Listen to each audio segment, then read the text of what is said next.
Hi everyone, and welcome to another episode of the Non-Native Leader, a video podcast series where we explore stories and lives of people who are leaders in their industries, and they have one thing in common: they were not born in an English-speaking country.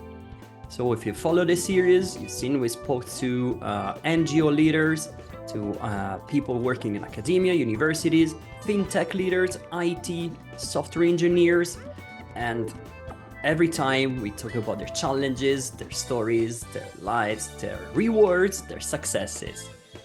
So very welcome, and I'm happy today to have here with me Matteo Giusti, who's a great friend of mine. Hi Matteo, great to see you. And Matteo's got an interesting, compelling story because it's gone in a way, reverse compared to other people.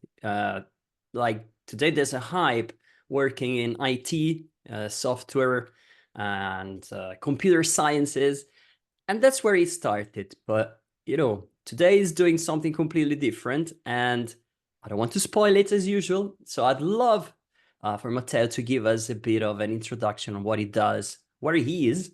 So Matteo, tell us about yourself. Yes. So I did take the opposite route, and I was born. I started my career in computer science. I had a bachelor in computer science. I started the master in computer science, and then after a few years, also working as a programmer and working in IT industry, I kind of realized that I didn't want to speak to computers for the rest of my life. I didn't want to resolve these sudokus, this very simple problem. I needed a bigger problem to tackle, needed a bigger problem to address. And I started studying sustainability science. And I did a master, did my PhD, a postdoc, and now I am a researcher in sustainability science at the University of Surrey. And it's been a big career change. A lot has changed, and especially my ability to speak and write and communicate and discuss academic topics in English. That's been, yes, surely a major change in my life. Oh yeah. Oh, we're going to talk about that. Don't worry. I want to know everything, Yes. Yeah, but I was really interested in this first point because like it's not usual, to start like you in a field which is like there's a hype these days on computer science, and then move on to something which is your true passion in a way. And so you say today you are in Surrey, so you're in England. But I am in England, yeah. It's kind of new to you, isn't it? Because you haven't been there long. It is the first time that I live in a native-speaking country. I was born in Italy and lived there for 20 odd years. And then I moved to Sweden, where I did my master, my PhD, and they were all in English. I was in a very international environment, so English was the default option, but it was always an international English. I was always living in Sweden. I've been living in Sweden 12 years. And despite several attempts and despite all the Swedish people surrounding me, I still don't speak very good Swedish. I went along and I managed to live there. I managed to have children just by speaking in English. Swedish people are very good. They're very good English speakers. And now I am in an English-speaking country, in a native-speaking country, and I am facing different challenges. I am facing other words. I am facing other ways of saying things that I was definitely not used to. That I was not used to before. Yeah. Yes, of course, because the language changes, the culture changes, and then you have to adapt in a way. So exactly. New accent, new vocabulary, but that's vocabulary. That's the reality. But Yes, exactly. going back to those early years, right, of the, let's say, the start of your international experience. So what were the main challenges back then for you? Well, there has been a lot of different challenges. I remember the first ever time that I decided to be challenged with a different culture, a different language, a different way of living was when I moved to London for a summer period. And when I was the first one in my family to ever live abroad, ever even considering living abroad. And I remember my grandmother gave me a travel iron to bring into the suitcase. And I had this enormous suitcase. And I went to the airport, arrived in London. I could not understand anything. I could not communicate. And I remember arriving at the airport and I had to reach this address, which was going to be my home for a period of 3 months. And at the information desk, they were telling me to take the lift. And I had no idea what the lift was. And I had no idea what the lift was. And they kept pointing towards a direction. And I went into that direction. And then I saw the sign lift. And that was the very first word that I think that I learned when I landed in London. It's been, definitely big challenges, but ultimately I managed to get to this address, and I managed to stay there for some time. That must have been uplifting. Sorry, I had to say Exactly. that. That was uplifting. That was uplifting. I have never forgotten that word. I will never forget the word lift. Of That's for course. sure. Yeah. I mean, other challenges is when I started studying. I believe that when I moved to Sweden and started my master program in what was called ecosystems governance and globalization, my level of English was probably insufficient to take the course. So I struggle a lot with words, with knowing what the words were, and especially in an academic environment. I came from computer science, all of a sudden I'm in an environment where I'm given books to read, where I'm given scientific articles to read, and the language was very, very different from what I was used to. Yeah. And how did you feel at the time? Like, 'cause that's a big change. And so how did you feel when you suddenly had to switch to move from There is a computer lot science? of there is a lot of stress, a lot of frustration, and a lot of reassessing really what you know is correct, what you know is true. I remember an examination where they asked me 3 definitions of the word resilience, and coming from computer science, it's all mathematics and logic. So if there is a definition, if it is a definition, it has to be a unique definition. There cannot be more than one definition. And I remember getting very upset about this because it was going against what I knew to be fundamentally right. And there is surely been a lot of challenges studying all sorts of subjects within the master. But I've worked it out. Yeah. And another point is, so you mentioned you lived in Sweden for many years. Yeah. And somehow, you never really managed to get a grasp of the Swedish language, which is not the easiest of languages, but and so, like, cultural wise, how did that work for you? So how was it for you? Well, the Swedish culture, I'd say, I was embedded in a very international culture. I was in an international bubble.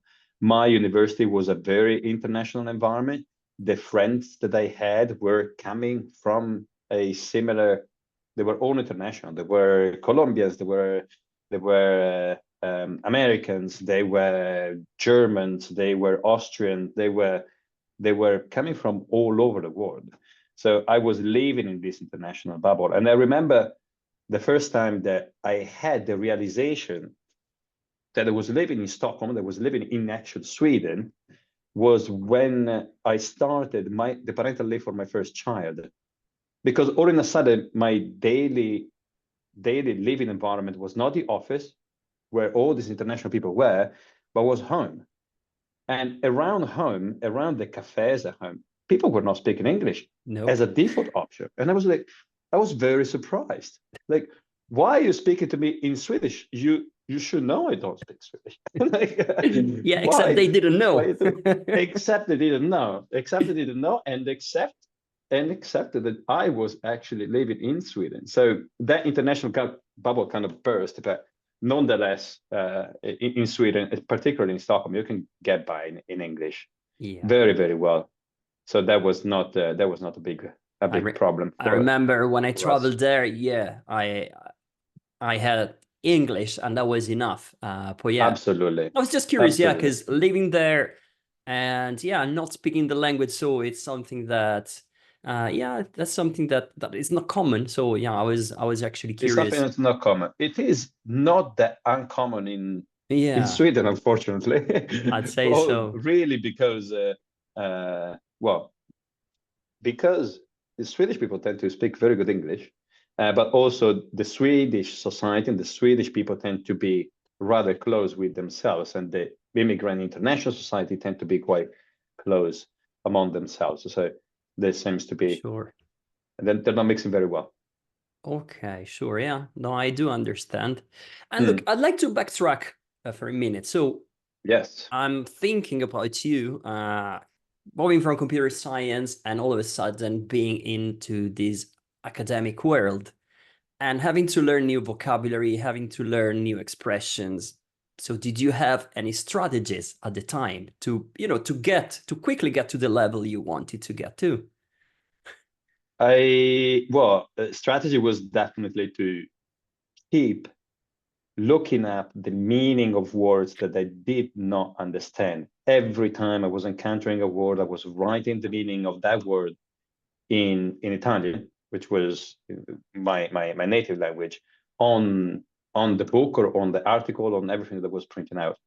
I remember I saw a photo of my bedroom when I was living in Stockholm recently, a few weeks ago, and I remember, and there was this photo with me in the bedroom with I was younger and longer hair, and I had a word.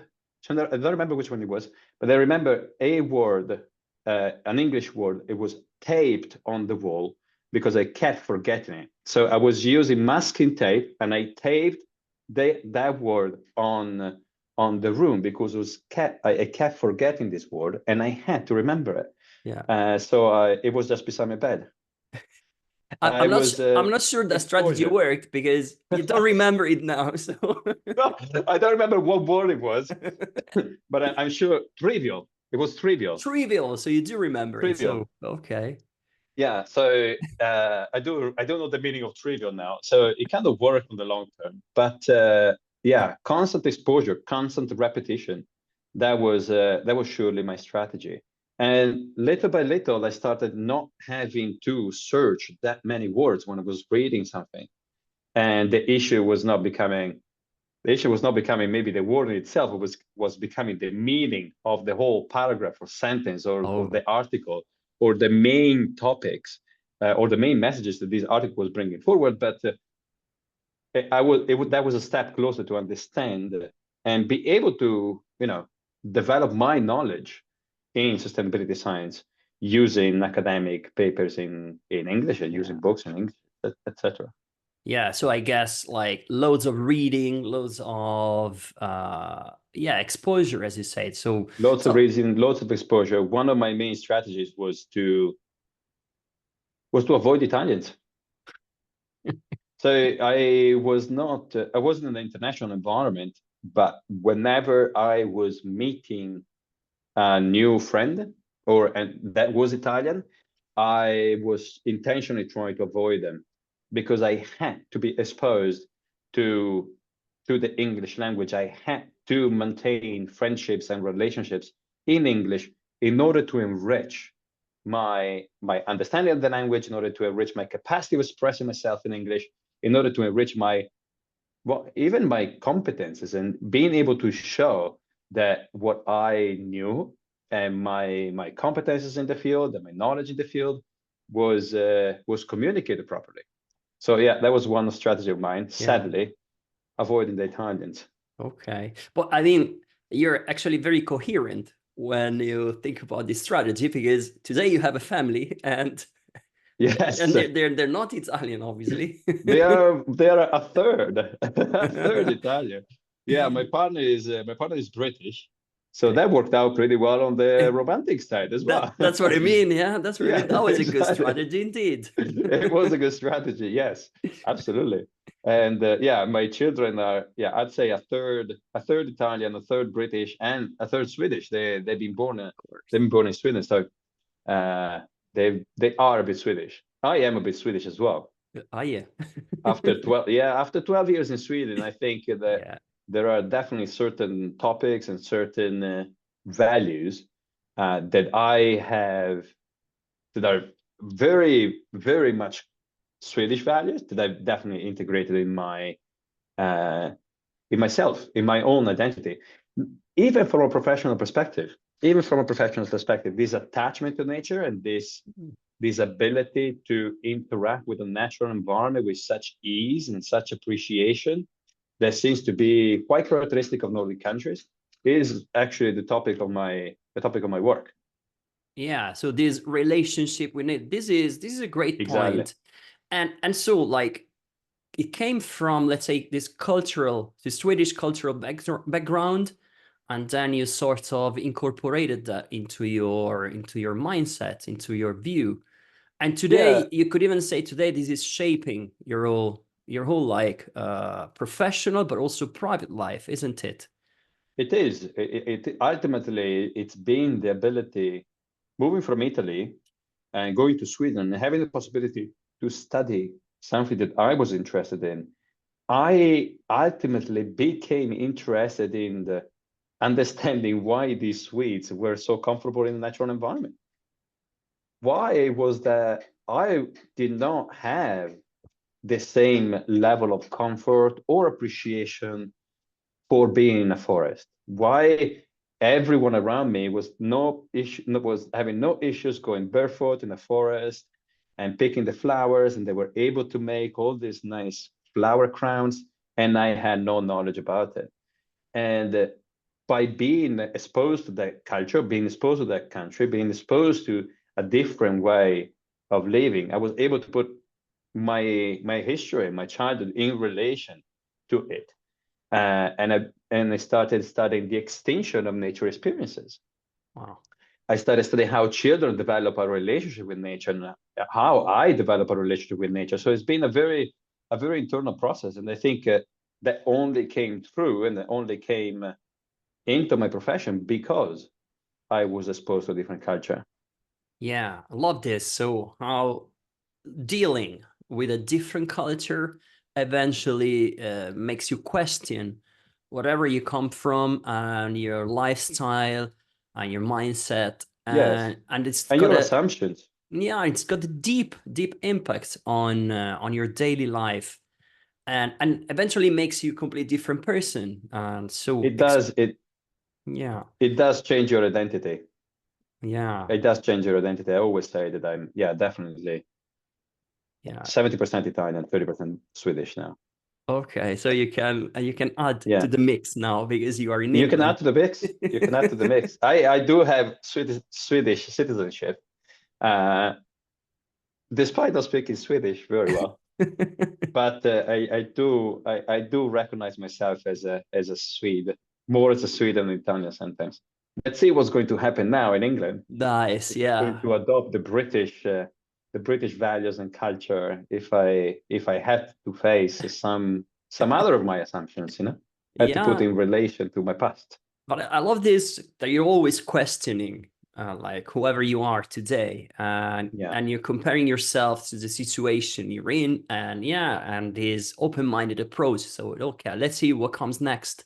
Let's see how.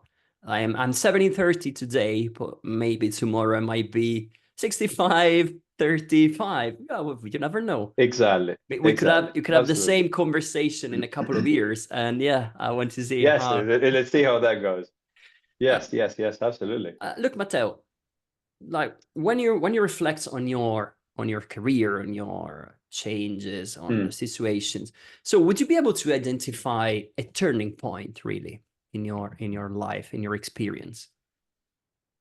I think a turning point for let's put it this way. I think when by immersing, by jumping into a master in English, I had to face several challenges.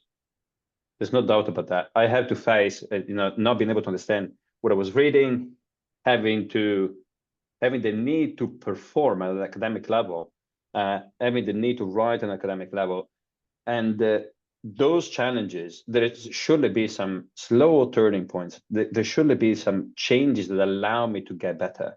But personally, as a person, a turning point for when I started feeling comfortable in being a person that speaks English, being a person that is able to communicate himself in English and being able to express myself as a person in English, was when I made my first joke.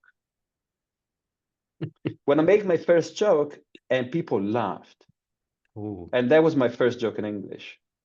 It was just a joke that came natural to me. And I had my brain was at a point where I had the possibility to express the spontaneous desire to make people laugh using English rather than Italian. And It's I obtained the empowering. result. It's It's extremely empowering. empowering. It's extremely empowering. People laughed. And that was, I think that was a turning point for me. That was the point where I became confident in myself. And I said, okay, if I can make people laugh, I can make people understand that I'm competent in this field. I can make people understand what I know about this. I have the possibility. I maybe haven't mastered the language yet, but I've mastered enough to be able to communicate who I am. And worst Who I case am, and not scenario, only. you could build up a career in comedy. Exactly. Worst case scenario, you know. Yeah. Okay, I'm joking, obviously. Yeah, just keep joking. But you know, Yeah, that like was good. the next question is, can you tell us the joke? No, that was No. way long ago. I have Okay, no okay. idea. It's too I have silly. no Okay. idea. I just remember that was my turning point. I remember like having people Absolutely. laughing, and I appreciated that so much. Yes, absolutely. It is, That was super good. as we said, it is empowering and it gives you that sort of extra confidence Yeah, exactly. that ultimately you can communicate on different levels, you know? So because Yeah, making people laugh means connecting with people on a different level. And yeah, yeah. things start changing. So You absolutely. start being a person again. You start Yeah. not only talking about where you want to go or where stuff is, or asking for direction and instructions. Not only reading, but you start ultimately being a person with your with fear, with your happiness, with your joy, with your possibility Yeah. to have a laugh, Fantastic. have a laugh and have a Fantastic. life. I couldn't agree more. Yeah. Look, we're towards the end, Matteo. So Yeah. one final question I'd like to ask you is, would you have any recommendation for people who want to have an international career like you? Jump. Just do it. Just expose yourself. Uh, Practice makes perfect, I would say. Directed practice makes perfect faster. So if you have somebody that can help you, like understand what trivial means up front, or they can help you how to communicate yourself, how to express yourself in English, that's definitely that definitely is a faster route to get to be able to express yourself in English, to get to be able to to be yourself in another language, and to get to be able to dream in English. Oh yeah. That is another. I think the first time you dream in English, you wake up and it's like, what actually happened? Why is this happening to me? So that is another very critical moment when you realize, like, oh, my brain is definitely changing here. I have no power over it, and yet I have my own conversation in a different language when I'm asleep. So yeah, that was. I think what you need to do is to jump into it. Expose yourself. Talk. Yeah. Talk at the parties. Talk. Have a beer. That loses your language. Maybe it doesn't make you speak correctly, and maybe you have to revise after what you said. Yeah. But it definitely gives you that kind of confidence to be able to express yourself in a different language and be able to just talk and talk and talk. Yeah. Talk So and listen. embarrass yourself with confidence. Embarrass yourself. With Exactly. with confidence. With confidence. Don't let yourself down. A lot of people are learning a different language, and most of the people around you probably are learning a different language. They understand where you are. They make no judgment. They just want to have a good time with you. So talk and keep talking. Amazing. I love it. Yeah. So we can tape it on our walls now. So just Exactly. talk, just Just jump into talk. it. Jump into it. Absolutely. Yeah. Tape it on the wall. That's Yeah. a good reminder. Okay. Definitely a But good reminder. Matteo, look, it's been great talking to you. I've really enjoyed our chat, and I think, yeah, I feel uplifted just to go Yes. back to. Sorry, I just can't help it. I have to do Yes. that. But Yes. look, thank you very much indeed, Matteo, You're welcome. Really happy to be here. and I'll talk to you soon. Okay. Yes. And thanks everybody for listening and for watching us. And I'll see you in the next episode. Bye. Bye bye.